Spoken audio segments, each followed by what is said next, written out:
കോർട്ടിൽ പോയി തിരിച്ചു വന്നു 1 മണിയായപ്പോഴത്തേക്ക്. ആസ് യൂഷ്വൽ നടക്കുന്ന പോലെ തന്നെ അടുത്ത മാസത്തേക്ക് കേസ് മാറ്റിവെച്ചു, ഫെബ്രുവരിയിലേക്ക്.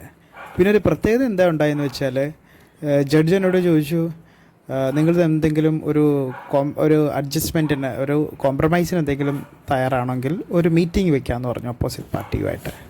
ഞാൻ പറഞ്ഞു ഓക്കെ, നമുക്ക് നോക്കാമെന്ന് പറഞ്ഞു. കാരണം 3 വർഷം മുമ്പ് വാങ്ങിച്ചിരിക്കുന്ന ലാപ്ടോപ്പാണ്. കൃത്യമായി പറഞ്ഞു കഴിഞ്ഞാൽ 1 മാസം പോലും എനിക്ക് യൂസ് ചെയ്യാൻ പറ്റിയിട്ടില്ല.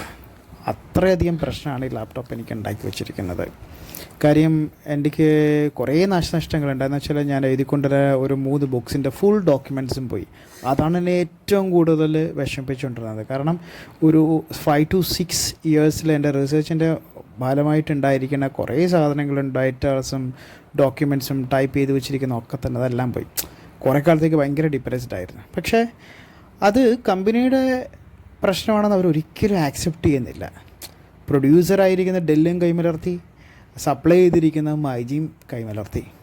ആദ്യമൊക്കെ എനിക്ക് ഭയങ്കര ദേഷ്യമായിരുന്നു, പക്ഷേ ഇപ്പം ഞാനൊക്കെ ആണ്. ബട്ട് എന്തായാലും ഇത് ഞാൻ ലീഗലി മുന്നോട്ട് പോകും, തോറ്റാലും ജയിച്ചാലും.